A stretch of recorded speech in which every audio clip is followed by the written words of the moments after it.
Hello, it's Brit. It is time for an astrology update. Welcome back to my channel. Big changes are happening. Many of you might know already that Pluto is moving signs into Aquarius, and it's a big thing. And it's going to affect our lives both personally and collectively, and I'm going to talk a little bit about that in this video. Pluto already moved into Aquarius yesterday, 21st of January, and will stay in Aquarius for the next 20 years. So it's a 20 years of change, and Aquarius being an air sign, it has to do with our minds, our consciousness. So we can expect great changes in our consciousness and in our minds. Belief systems, maybe ideas, ways of thinking, higher, lower thinking, all of this.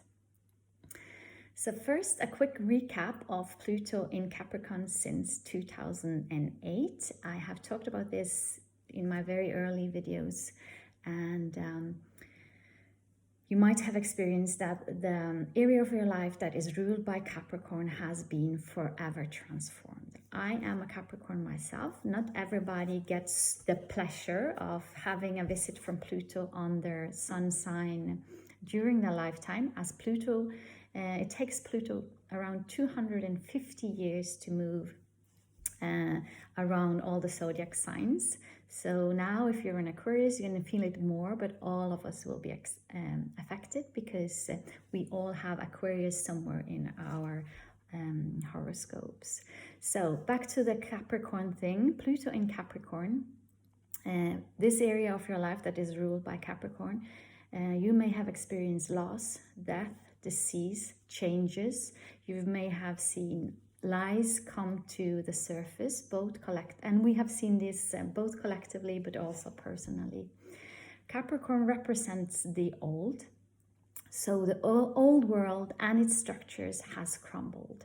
We have seen those of us, there are some still hanging on to the old, don't want to see, don't want to hear, but those of us who have awakened to this have seen the lies of the school systems, the food systems, the health systems, the political system, the financial systems, and how we have been lied to and how we have lived our lives according to these old structures and traditions. And we've been doing what we were told to, which is very Capricornian. Capricorn is very polite and very doing everything as we've always done it. So Pluto does this destruction so that we can build something that is more aligned to the soul path. Aquarius is something completely different because as Capricorn represents the old structures in us and around us, Aquarius represents the new. So now Pluto is moving into this air sign or ether sign. I believe I read somewhere that ether was taken out of the periodic table around 1900s. And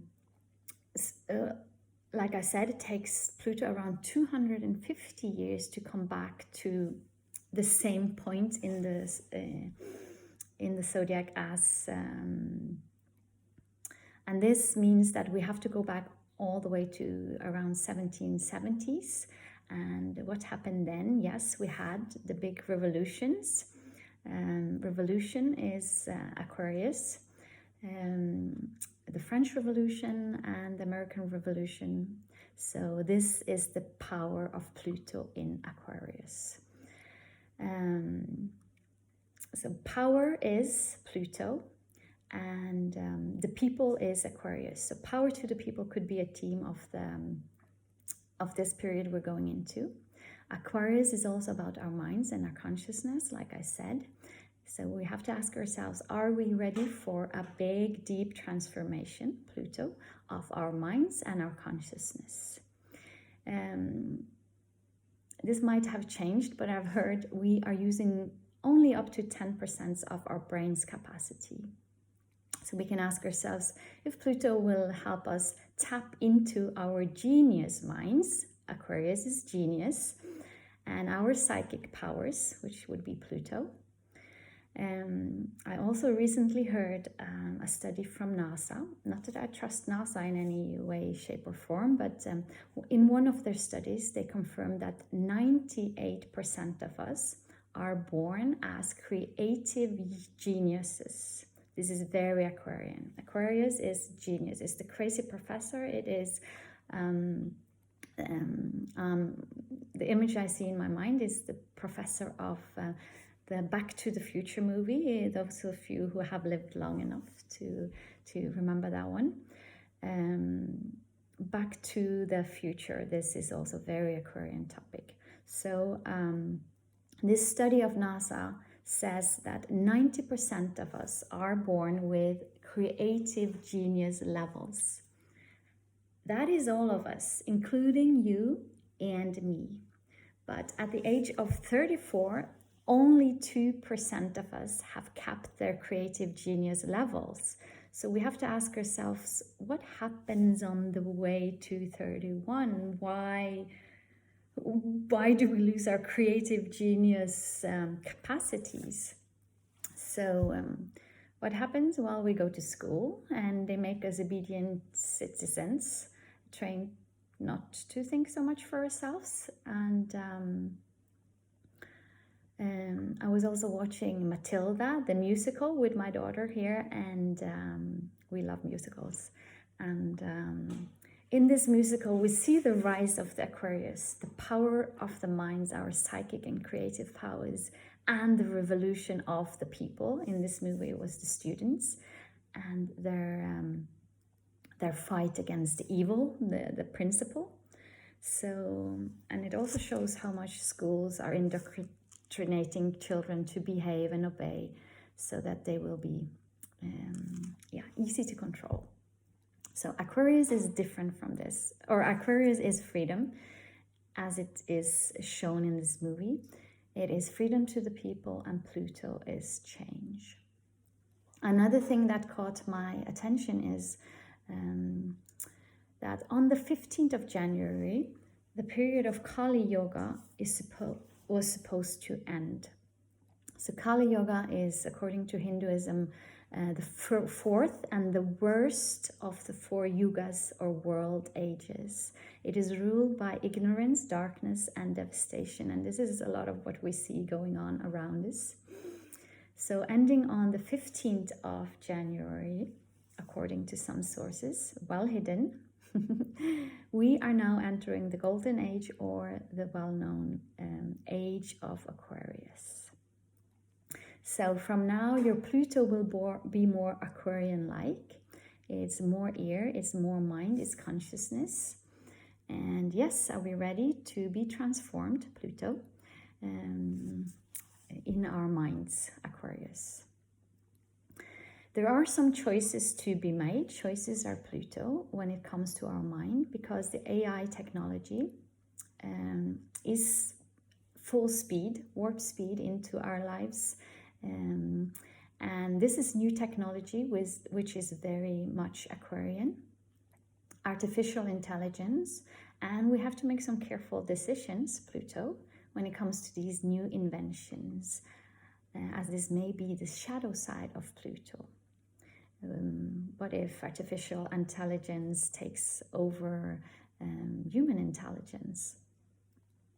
And one of my favorite quotes is power, which would be Pluto.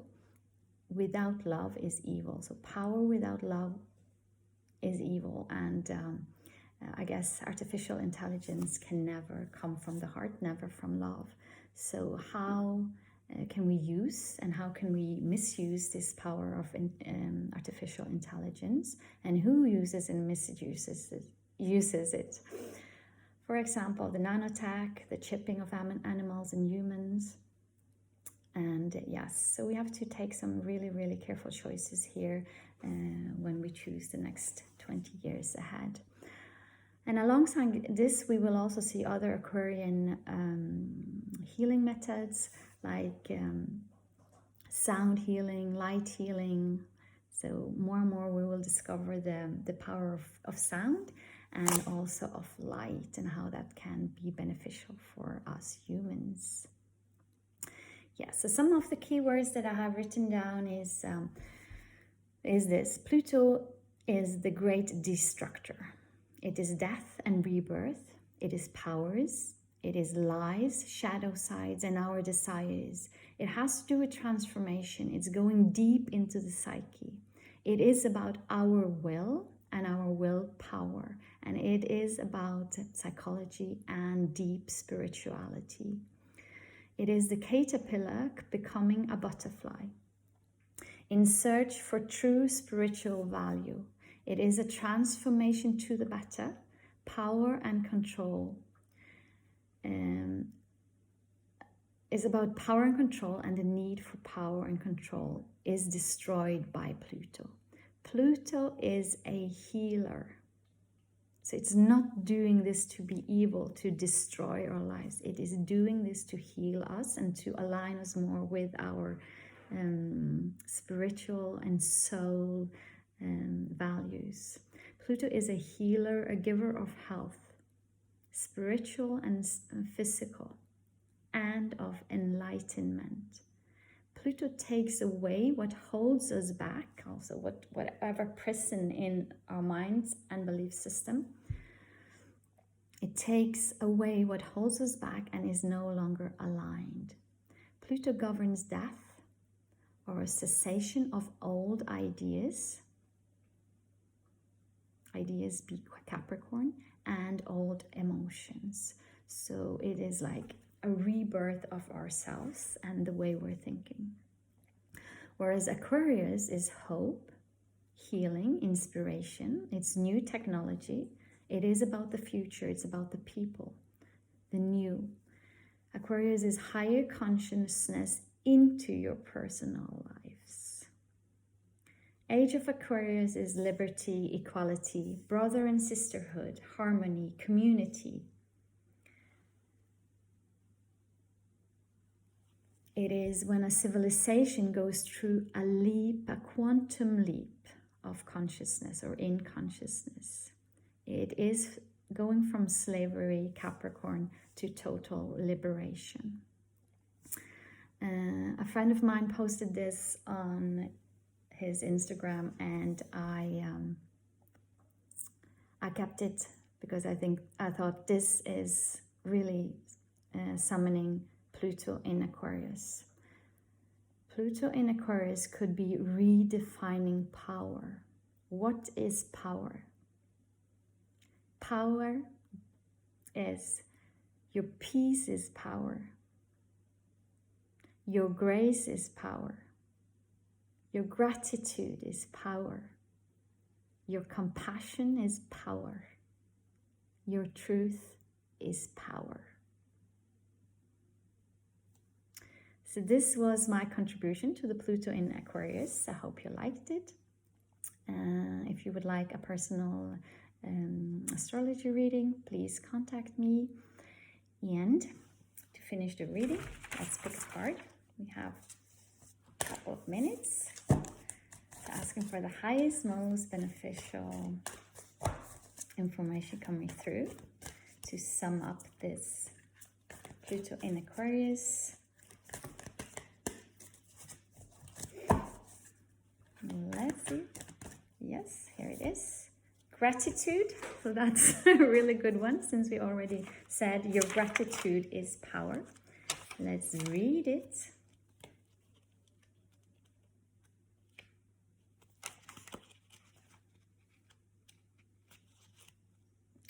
Give me a second. Here it comes.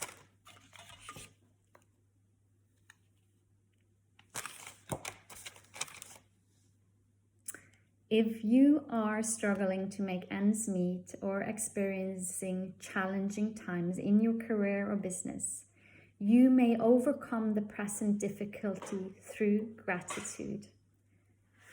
Your gratitude is power. Didn't say that. Stop dwelling on what you think is missing and be grateful for all you already have. There is so much in your life to be grateful for. And it is through gratitude that the universe showers you with blessings. There is no need for negativity and fear, for this only serves to block the universal flow, streams of abundance from flowing through. Let me read that again. There is no need for negativity and fear, for this only serves to block the universal flow, streams of abundance from flowing through. Have faith and be grateful. Focus on that which is positive, and all will be resolved soon. You may experience a positive outcome over the 3 coming months. I give thanks for all the blessings in my life. I give thanks for all the abundance in my life. I am always safe. So may you be safe and protected. May you be peaceful. May you be filled with love. Namaste.